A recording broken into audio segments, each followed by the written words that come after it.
Charlie is in the garage working on the plane that his wife Sarah gave him as a birthday gift. He is interrupted by Sarah as she tells him she's leaving for a business conference in London soon. She asks Charlie to come with her again, but he declines because he is busy. Eventually, Charlie arrives at the CIA headquarters.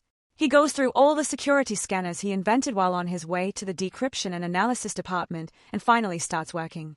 Inquiline, a mysterious person he has been in contact with for years, suddenly sends him a message.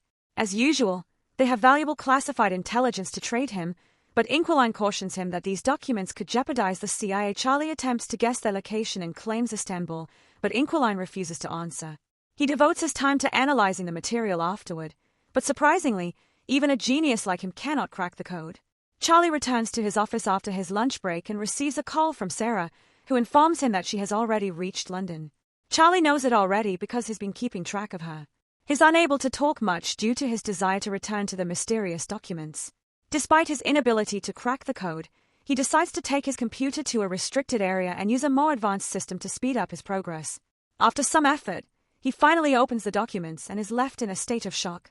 Government files that have been kept secret show that a drone strike that was disguised as a self-destructing bomb was authorized and concealed.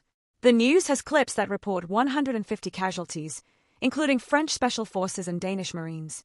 Chief Moore, who is also Charlie's boss, was responsible for organizing this entire operation. Charlie tried calling Sarah that night at home, but she didn't answer, so he left a voicemail. Charlie shows up at the office the next day and is shocked to find Moore waiting for him. Moore escorts Charlie to the office of O'Brien, who has just been named director. She stated that Sarah was involved in a terrorist attack at a hotel in London. Moore turns on the TV to show Charlie the news because Charlie refuses to believe it.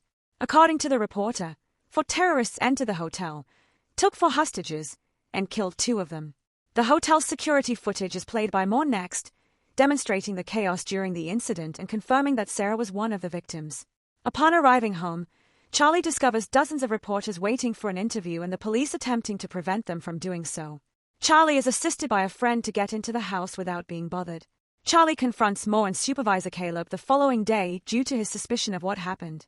It's hard to believe that the terrorists managed to pass through the thousands of security cameras in London, let alone that they drove into traffic. Moore makes a promise to investigate, but Caleb sends him away. Sarah's body and her belongings are picked up by Charlie at the airport the day after. While at home, he examines the suitcase and discovers a present that Sarah had bought for him, which causes him to have a breakdown. Charlie's tiredness from home leads him to return to work and hack into security cameras at the hotel and the nearby street using the restricted computer. A timeline of the events is put together by him, and he presents it to his superiors. After stealing a vehicle in the East End, the 4 terrorists enter the hotel through the service area, where they cleaned it professionally. According to reports, they were supposed to meet with Impact Investments from Indonesia, but something went wrong, and a dispute arose in the hallway. The firm's security guard became angry, leading to a terrorist opening fire that resulted in the death of one guard and the critical condition of the other. The police were immediately notified by hotel security. The terrorists entered the conference room and took some hostages in their desperate attempt to escape the building without being caught. Sarah was captured due to her attempt to assist some of the attendees in escaping.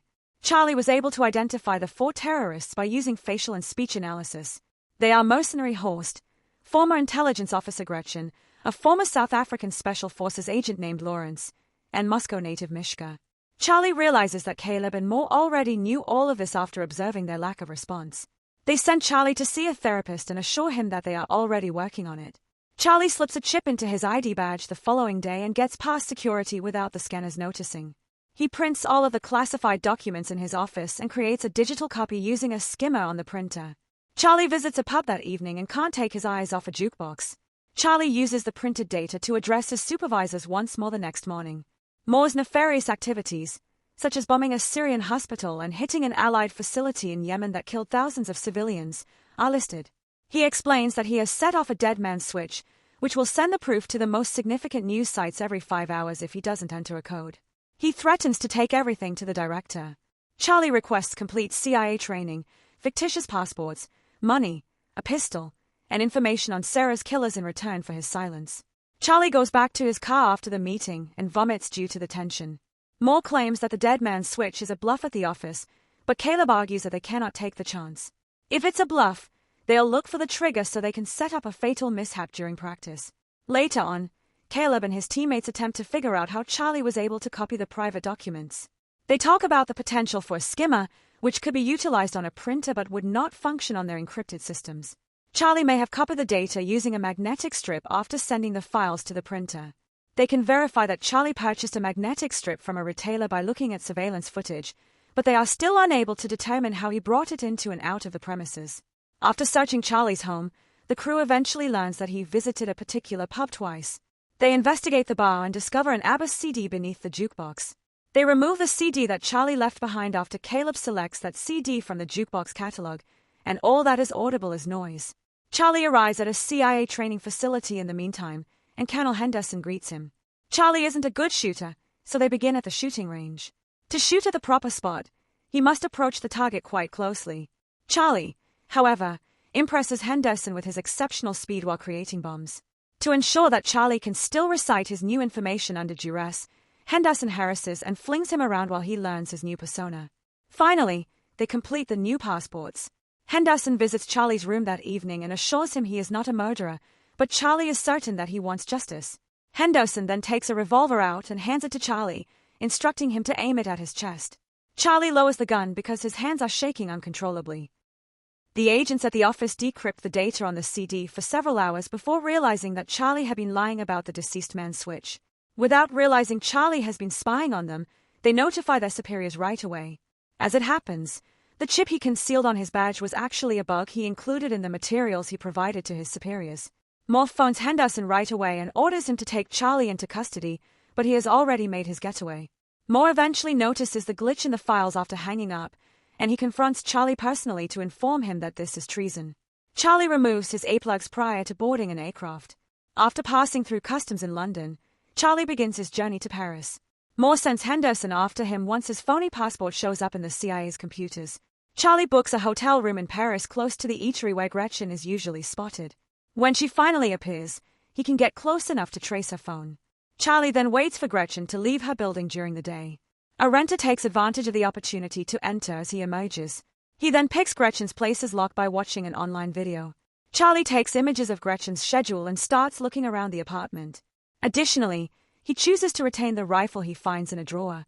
His tracker alerts him that Gretchen is returning at that very time, so he dashes upstairs to meet her. But he is unable to squeeze the trigger when she eventually returns home. Disappointed, he quickly returns to the hotel and assumes Sarah is there to greet him. He examines the photos carefully after he has calmed down and discovers that Gretchen has been visiting the hospital frequently. Investigating her medical history reveals that she has allergies. Charlie buys a bunch of roses the following morning. He then follows Gretchen to the hospital after waiting at the cafe until he sees her. The doctor leaves the room to ask for assistance after noticing that the computer screen is broken while Gretchen is undergoing some tests. Gretchen is locked within the machine by Charlie, who enters dressed as a doctor. As Charlie fills the chamber with pollen, she begins to fear, but he ignores her. The noise is audible to the nurse and doctor, but the door is also locked. Charlie says he'll help if she tells him where to find Horst because he shot Sarah, and Gretchen begins to weaken due to her allergies. Charlie opens the chamber since Gretchen's allergies prevent her from speaking, but Gretchen pushes him against the desk. They begin fighting and hurling themselves at every item of furniture in the room. When Charlie pulls out his revolver, Gretchen pulls him down and lets him out so he can finally flee. Charlie chases her to the street in desperation, but Gretchen is hit by a car before he can shoot. Charlie, horrified by the body, makes himself approach to take her phone.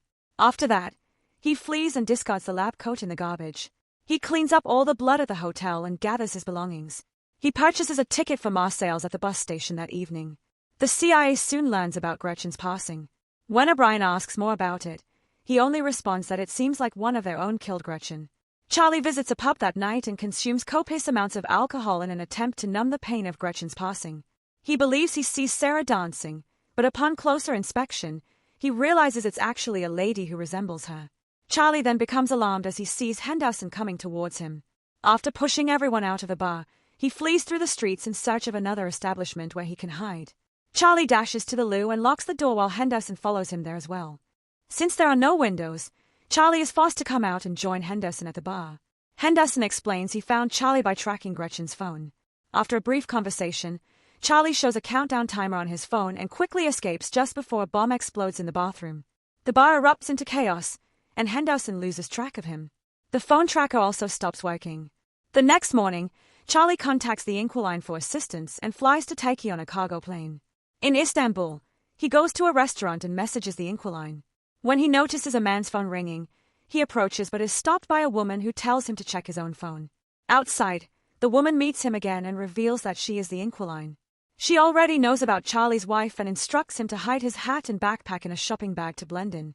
She tells him to pretend to shop and later meet her in a garage. They regroup, and she drives him to her home. On the way, Inquiliné shares her backstory. She became a hacker 6 years ago after her husband, a CIA asset working with Russian intelligence, died. He was the original Inquiliné and taught her everything. Officially, his death was labeled an accident. At her home, Inquiliné says this is the only place she stayed longer than 3 years and admits she's tired of constantly running. She's even prepared to take her own life if the Russians find her. They discuss their mission. Horst is a mercenary recruiter for more, Lawrence is an arms dealer, and Mishka, who frequently travels, shares his life on social media. After analyzing Mishka's photos, they identify a woman frequently seen with him and trace her Instagram to Spain. Meanwhile, Caleb instructs his team to track the terrorists to find Charlie. O'Brien confronts Moore about unauthorized black ops, but Moore gives her the same dismissive response he gave her predecessor. Later, O'Brien learns Moore sent Henderson to Spain and dispatches one of her own agents to follow him. Charlie and Inquiliné locate Mishka by hacking hotel cameras. Charlie travels to Madrid, stays in Mishka's hotel, and discovers Mishka and Joy swimming in a rooftop pool connecting 2 buildings. Henderson is also nearby, tracking Charlie. Charlie builds a device, hides it in the hotel, and tails Mishka to a bar, not realizing Henderson is close. When Charlie notices a familiar man at the bar, he informs Inquiliné, who identifies him as a CIA agent. She warns Charlie to abort, but he insists on continuing. When Mishka goes to the pool, Charlie confronts him, threatening to destroy the pool if Mishka doesn't reveal Horst's location. Mishka refuses to cooperate until Charlie starts cracking the glass. Mishka panics, but it's too late. The glass shatters, and he falls to. Inquiliné warns that Henderson and the other agent are closing in. During the chase, Henderson is attacked by the other agent, and they fight violently in the laundry room. Henderson eventually kills the agent. Charlie briefly considers helping, but Inquiliné urges him to escape. The next day, O'Brien questions Moore about Charlie. Moore claims Charlie is on bereavement leave. O'Brien later obtains hotel surveillance footage. Caleb's team also reviews the footage and uncovers Charlie's encrypted chats with the Inquiliné. They realize she is likely the widow of the original Inquiliné. That night, Charlie and Inquiliné sleep side by side for comfort, but are awakened by her birds reacting to nearby agents. They escape through a hidden tunnel, elude a drone, and flee the house just before the agents arrive. All the computer files self-delete, leaving nothing behind. After running to the beach, they reach Inquiliné's car, but agents pursue them by car and boat. In the gunfire, Inquiliné is fatally shot. Charlie takes the wheel and escapes, eventually abandoning his death as water floods the street. Car and saying goodbye to her. Charlie then contacts Lawrence, posing as an arms dealer to arrange a meeting. He buys new equipment, travels to Romania, and tricks the CIA by uploading fake security footage from Berlin. When Lawrence arrives, he finds a ringing phone and a box of bombs. Charlie confronts him and demands Horst's location. Lawrence reveals Horst operates in Russian waters and shares contact details before Charlie leaves. Moments later, the bombs detonate, killing Lawrence. The CIA quickly realizes the Berlin footage was a diversion. In Russia, Charlie opens a gift from Sarah, a puzzle with a heartfelt message. He locates Horst's men at a port by sending a code and follows one of them to photograph their boat. Charlie traces the boat to a yacht and studies its likely sea routes. When he approaches the yacht the next day, someone knocks him out, and he wakes up face to face with Horst. Horst, aware that Charlie has been eliminating people indirectly, challenges him to kill directly by handing him a gun. Charlie refuses. Suddenly, the yacht changes course. Charlie has hacked it using his knowledge of its security systems. Finnish Navy ships and Interpol surround them and arrest Horst and his crew. Later, O'Brien holds a press conference announcing the arrest of corrupt CIA agents. Henderson tells Charlie he's proud of him. Finally, Charlie visits Sarah's grave and later takes a peaceful flight in his plane.